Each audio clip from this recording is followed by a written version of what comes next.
पाकिस्तान अधिकृत कश्मीर यानी पीओके में लोगों का गुस्सा थम नहीं रहा है। हालात बेहद तनावपूर्ण हैं। सोमवार को शहबाज शरीफ सरकार ने 23 अरब रुपए की सब्सिडी पैकेज पीओके के लिए जारी की, लेकिन इससे भी आंदोलनकारी संतुष्ट नहीं हुए और शाम को हिंसा और भी ज्यादा भड़क गई। सुरक्षा बलों ने बल का प्रयोग किया, जिसमें 3 लोगों की दर्दनाक मौत हो गई।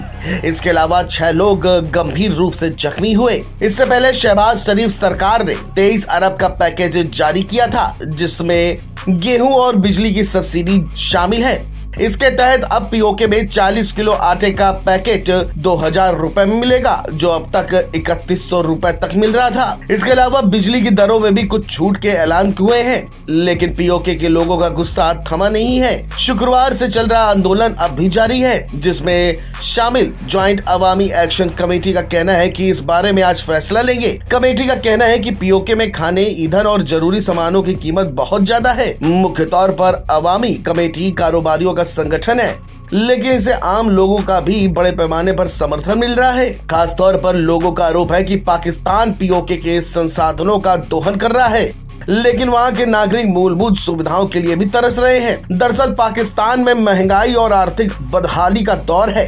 ऐसी स्थिति में सुदूर इलाके तो और ज्यादा प्रभावित है, और यही नहीं, भारत के साथ कारोबार रोकने से भी पीओके जैसे क्षेत्रों के लोग आजीविका तक के लिए अब जूझ रहे हैं।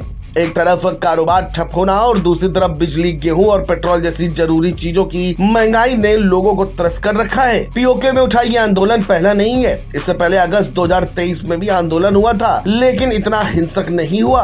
आमतौर पर ऐसे आंदोलन मुजफ्फराबाद तक ही सीमित होते थे, लेकिन इस बार पूरे पीओके में असर दिखा है। यहाँ तक कि गुस्साए लोगों ने विधानसभा समेत तमाम सरकारी इमारतों को भी घेर लिया है। पाकिस्तान के हालात ऐसे हैं कि मई 2022 से अब तक उपभोक्ता महंगाई दर 20% बढ़ चुकी है।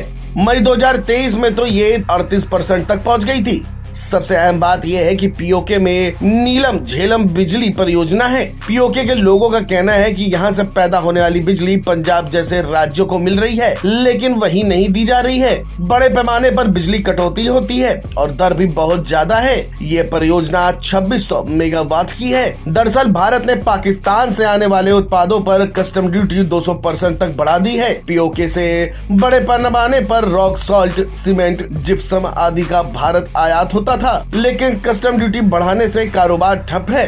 भारत के इस फैसले से पाकिस्तान का आयात $45 मिलियन प्रति माह से घट करके $2.5 मिलियन रह गया है। बता दें कि भारत ने 2019 में आर्टिकल 370 हटा दिया था, जिसके बाद पाकिस्तान ने भारत से कारोबार पर पूरी तरह रोक लगा दी थी, और अब इस रोक का असर पीओके में साफ तौर पर देखा जा रहा है। शहबाज शरीफ सरकार के द्वारा दी गई सब्सिडी का असर भी अब हिंसक प्रदर्शन को रोकने में नाकामयाब साबित हुआ है। Video desk, NBT online.